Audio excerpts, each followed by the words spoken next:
Welcome back, and we're really excited about this. We've taken on board the feedback about Finey and I being stuck in the past, and after much consideration, we've decided to piss you off even more by giving you more nostalgia.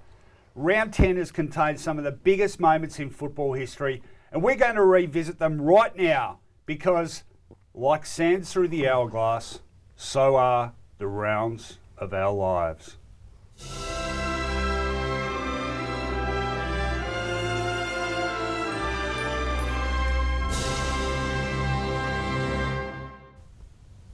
I really like that intro. It's poignant. It's accurate because those sounds do travel very quickly, Rohan. We're going to go back in time, and unfortunately for us, it's going to feel like yesterday. Well, yes, and the first one, we're going 40 years back, in fact, all the way back to 1976. Round 10, 1976. The venue is Princes Park.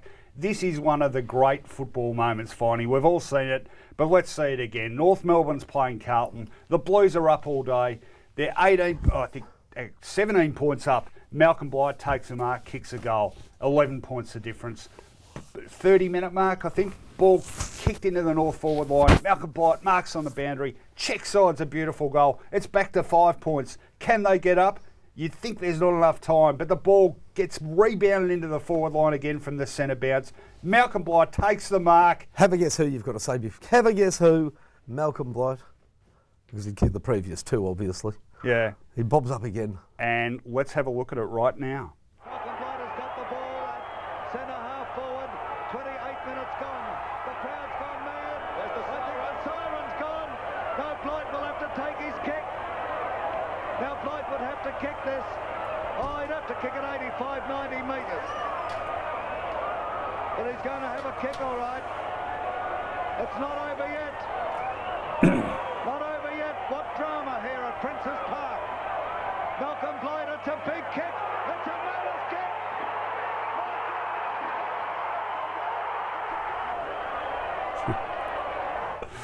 How good is that? Oh, like that. Look, the commentary is magnificent. Yeah, Mike Williamson. He was a great commentator, Mike Williamson. Absolutely. Have you got the same line I have going through it? I've seen it all. I've seen it all.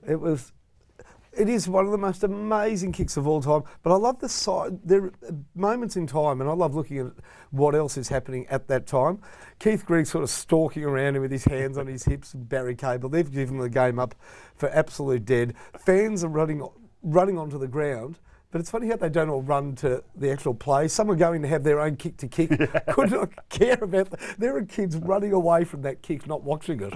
At the game, never saw the kick. Now, having wrapped up Mike Williamson, I do have to say he did add a bit of mayo to the distance there, or 95 metres. In fact, I did a ghost tour of Princes Park last year with the Carlton Footy Club with Tony DeBolfo and Luca Ganano. And it's a great thing to do. They're still doing them, I think.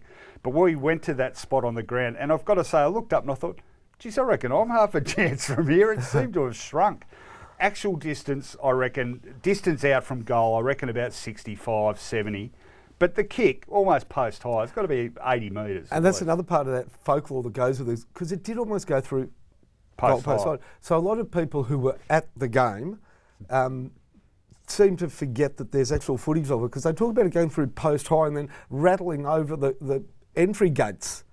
It actually dropped quite quickly into the crowd, but I've heard it told of the ball actually clearing the ground itself and being found in the car park. Whacked a bit of mayo on that too. Okay, let's go to the next one, and it's another very memorable moment. The venue is the Western Oval. Round 10, 1984, Collingwood Footscray, a Titanic struggle. Oh, this is great. Mick Malthouse's first year as coach. Collingwood a few points up, seconds to go. Graham Allen, what have you done? You've kicked across goal to Greg Phillips. He's done what everybody now does, but back then was verboten. Oh, look at, and there's Jimmy empathy. Edmund. The empathy, the compassion. He's standing, and the trainer comes in and says so. As a whack as well. Oh, the Footscray Simon trainer. Beasley lining up. Beasley lining up. I'll do the commentary. Beasley kicks for goal. The Bulldogs are in front. Ha ha! Suck on that, Magpies. No, I don't think that was the commentary. Oh, great! Mick great Malthouse goal. in the box. Yeah. Oh, very memorable moment that, wasn't it? The Elephant Man kicked it through for the I always thought he did look a little bit like John Merrick with the large head. Simon Beasley. Well, the big head and the wispy hair that didn't quite cover the entire scalp. But I love the trainer. I'm actually getting chipped by a Footscray trainer. He's just some kid with a water bowl. Yeah, you can't kick. Well, we could do a whole segment on that. If you watch the 84 grand final when Dipper KOs Kevin Walsh, one of the Essendon trainers comes out and he's almost about to go, Dipper. Well, I don't think that would have ended well, though. Well, the famous Richmond Essendon brawl at Windy Hill, the trainer with the towel. Yeah.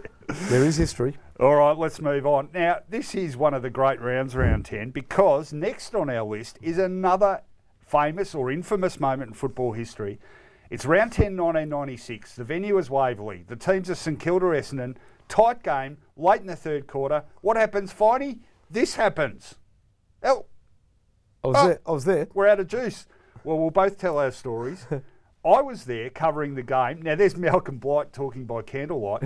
We were in the press box. I had an old tape recorder that had a red light when you hit record. I had to leave that on so I could see the keyboard in my pissy little NEC laptop I had. And it was just amazing. We had I was there with Michael Lovett, now with the AFL, and he was chasing stuff around in the rooms. And look at this. Chaos. People ripping out point posts. You were in that group, weren't you? You started that bonfire. No comments. I don't know who they are, sociologists, anthropologists, experts say that the social order, the fabric of society, will collapse after, 72 hours or even less without electricity. And Really? Well, down to the point where I've heard this said that if every traffic light went out in Melbourne, that would take only 12 hours before the city sank into total, people would abandon social norms and mob rule would ensue. Well, there was something funny about the electricity out near Waverley, because remember Tim Lane always used to complain about the turning arrow into VFL Park. It would never go on for him. So I reckon that was probably the start of the chaos that ensued this evening. I always wanted to know what actually caused the blackout, because we had such a scant respect for Waverley. I always thought somebody had put a double adapter in one of the, where you are, the press room, and the whole thing blew up because they used the one power source for two things. I think, seriously, I think it was actually something outside, but I don't think we ever heard what it was. It was a substation somewhere near the ground. It was light bulb 57321 on the old sepia scoreboard. Well, it was 1996. It was probably someone jamming the VCR with, what was big, Ghostbusters 2 or something? Maybe a bill not paid? A bill, yeah, look, who knows? It was St Kilda was involved. Was it our home game? Yes, it was. Well, we probably didn't pay the bills. Played the last, 40 minutes on the following Tuesday evening, as you do. And disgracefully, and I mean this, allowed Essendon to make changes. Yeah, I know. I think the Bombers would have won anyway, finally. They were well on the way to a comfortable victory. All right, 2 to go, and would you believe it, another monumental moment in football history. The year is 1999, the venue is the SCG, the teams are Sydney and Collingwood, and Tony Lockett, one of the great, if not the greatest full forward of all time, is about to break Gordon Coventry's long-standing record of 1,299 goals. Let's check it out. Lockett entered the match against Collingwood needing 3 goals to write a new chapter in the code and wasted little time in reaching for the record books. He's going to get back. Clark has got it. He's going to equal the record. It's all square. 1-2-9-9. Then just before the first break, Sydney launched another attack, and Swans captain Paul Kelly had no trouble finding the imposing figure in jersey number 4. So for 90 years the Collingwood Footy Club have held the record, and for 62 years it stood at 12.99. Will he write his name in the record book forever? Come on, with this kick? It's going to go! He's done it! And aren't we privileged to be a little part of it?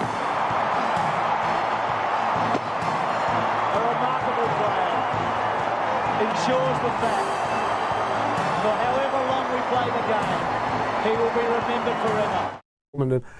Amazing how much he has to sign just as the bloke on the mark. Really? Yeah, I mean, people just want to frame that piece of football history. The step ladders for great marks is one thing, but that's sort of taking it to a new level. Unlike Mel to make a buck out of something like that. No, he's a good bloke. No, he's a great bloke. Good on you, Mel, if you're watching. Okay, one more, and it's not all that long ago. We're going back to 2012. Mark Neild is coach of Melbourne. It's been a desolate start to the season by the Demons. They've lost their first 9 games. The situation looks bleak. Where's that first win going to come from? Well, wouldn't you know it, Finey, not for their first or last time in the last few years. Essendon plays the Bunny. Highly favoured to win. Should have had the game wrapped up, but they left the door open and the Demons charged through.